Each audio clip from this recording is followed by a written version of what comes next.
Oke, selamat malam. Bagaimana kabarnya Ibu Maal? Ya, halo Bu Dwi. Alhamdulillah Ya, kabarnya baik. Alhamdulillah. Hari ini kita akan ngobrol sedikit ya Ibu ya. Kira-kira kita mau ngobrol tentang apa nih? Ya, gitu deh di kelasku nih Iya. ada anak yang belajarnya tuh apa ya? Lambat, slow learner banget banget Oh, gitu. Ada dua orang lah yang belajarnya tuh kurang, daya tangkapnya juga kurang. iya, daya tangkap yang kurang itu yang seperti apa Bu Maal? Ketika dijelaskan, kemudian ditanya kembali, itu nggak nangkep sama sekali apa yang barusan saya Mm-mm. sampaikan. Terus juga ketika diulang dengan pertanyaan yang sama, itu belum nangkep juga. Bahkan sampai 2 3 kali penjelasan, itu kadang belum nangkep juga. Padahal posisi duduknya sudah berada di paling depan, kemudian Mm-mm. juga dengan penjelasan saya. Tapi anak ini, yang dua ini, benar-benar menguras energi saya untuk seolah-olah tercurah sama mereka aja. Sedangkan ke kelas yang lainnya sudah paham, sudah bisa lanjut ke materi berikutnya, tapi terganjal biasanya oleh dua anak ini. Baik Bu. Apa yang Ibu harapkan dari percakapan singkat kita ini nih? Saya pengen dapat solusi sih, kira-kira gimana caranya supaya kedua anak ini nih bisa catch up di pembelajaran di kelas. Oke, semoga kita sama-sama mendapatkan solusi ya supaya anaknya Bu Maal ini bisa meningkatkan hasil belajarnya dan lebih konsentrasi dalam pembelajaran. Kemudian saya ingin menanyakan kepada Bu Maal, Ibu Maal mendambakan murid yang seperti apa nih yang sebenarnya? Saya sih nggak minta mereka jadi superior sekelas itu enggak. Saya juga nggak minta semua anak-anak itu em, menjadi anak-anak yang semuanya juara satu juga tidak. Saya hanya menginginkan eh, setidaknya dalam proses pembelajaran ini mereka bisa mencapai batas minimum yang ditetapkan gitu. Sehingga ada faedahnya belajar di sekolah. Ini Hmm, kayaknya apa yang dipelajari gak ada yang nyangkut sama sekali. Dan itu bukan hanya satu dua mata pelajaran, hampir di semua mata pelajaran gitu. berarti dua anak tersebut memang perlu untuk meningkatkan belajar mereka ya Bu ya. Kalau menurut Ibu, mereka ada di posisi rentang kalau dari rentang 1 sampai dengan 10, mereka berada di posisi rentang berapa Bu? Maaf. Hmm, 4. 4 ya. Baik Bu. Jadi kira-kira mereka berada di posisi 4. Jadi harapannya Bu Maal, mereka ini ada di posisi berapa untuk harapannya? 6. Harapan saya sih 6. 6. Oke.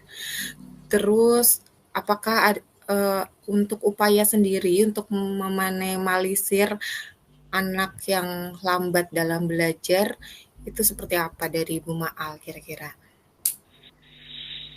Kalau yang Pertama sudah, kalau yang sudah yang sudah dulu deh Bu.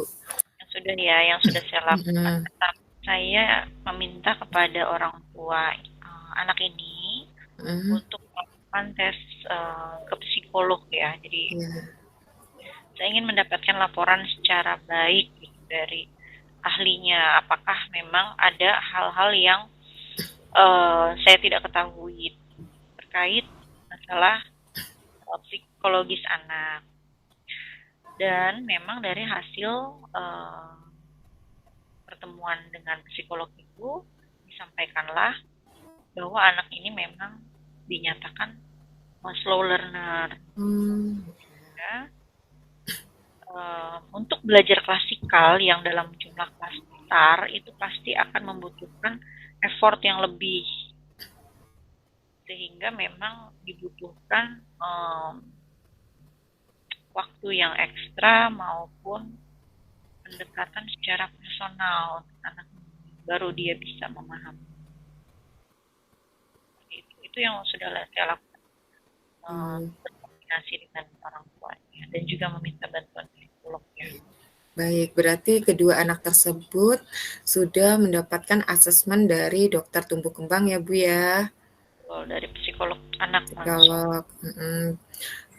Adakah upaya lain yang akan Ibu Maal lakukan selain hal tersebut? Kita di sekolah ini kan ada program klinik ya. Jadi Mm-mm. klinik ini diberikan kepada anak-anak special needs yang memang membutuhkan waktu lebih panjang atau waktu lebih lama untuk belajar. Jadi pulang sekolah 2 kali dalam 1 minggu mereka mm, mendapatkan ekstra waktu 1 jam untuk belajar lagi dengan saya. Dan ketika itu dilakukan, harapan saya memang ada perubahan pemahaman seperti itu. Ada lagi Bu yang akan Ibu lakukan dalam jangka waktu dekat ini? Pembelajaran berdiferensiasi sepertinya ya. Iya. Mm-mm. Jadi saya saja tidak bisa berikan asesmen yang serupa dengan teman-teman di dalam kelas.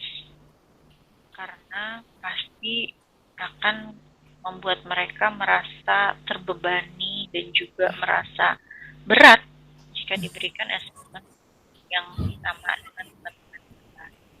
Mungkin itu sih yang akan saya lakukan. Baik, sudah tepat sekali sebenarnya ya Bu ya, usaha-usaha Ibu luar biasa sekali. Kira-kira dalam melaksanakan rencana-rencana itu, apakah Ibu membutuhkan bantuan dari orang lain? Dari siapa misalkan? Tentu saja saya membutuhkan bantuan orang lain. Pertama dari guru bidang studi yang lainnya yang Mm-mm. merasakan apa yang saya rasakan, Ya. baik itu guru agama atau guru bahasa Inggrisnya. Saya juga um, menyampaikan hal ini ke konselor sekolah atau guru BK di sekolah bahwa memang anak ini perlu mendapatkan perhatian khusus, mungkin penanganan yang lebih baik dan tepat dari guru BK itu sendiri sehingga bisa menginformasikan kepada kami langkah-langkahnya ya seperti apa ya kira-kira untuk Mm-mm. menghadapi anak-anak dengan keterbatasan atau lambat belajar seperti itu. Demikian ya. Baik Bu, diharapkan dengan upaya-upaya yang akan Bu Ma'a lakukan dan yang sudah dilakukan, maka akan adanya perubahan kepada dua anak tersebut ya Bu ya. Betul, Saya tunggu nih Bu, semoga kedua anak tersebut bisa meningkatkan prestasi belajarnya ya, walaupun tidak terlalu besar, tapi ada peningkatan sampai di ranking tentang ke-6 ya Bu ya tadi ya. betul, betul, betul. Nah, Target baik saya Bu. Mhm. Karena baik, kita sudah di penghujung pembicaraan nih Bu, karena waktu kita juga singkat ya Bu. Apa yang Ibu harapkan nih dari percakapan kita ini, Ibu dapatkan dari percakapan kita ini? saya mengharapkan pertama melihat permasalahan yang saya hadapi di kelas ini dari sisi dan sudut yang berbeda. Hmm, Kemudian harapan saya juga eh, bahwa pasti ada solusi baik dalam permasalahan yang saya hadapi. Baik Bu, sebenarnya Ibu sudah bisa menemukan solusi-solusi sendiri ya. Saya hanya mengajukan beberapa pertanyaan. Terima kasih. Saya tutup ya Bu ya. Iya Bu Assalamualaikum Dwi. warahmatullahi wabarakatuh. Waalaikumsalam. Terima kasih Bu Dwi. Ya, sama-sama Bu.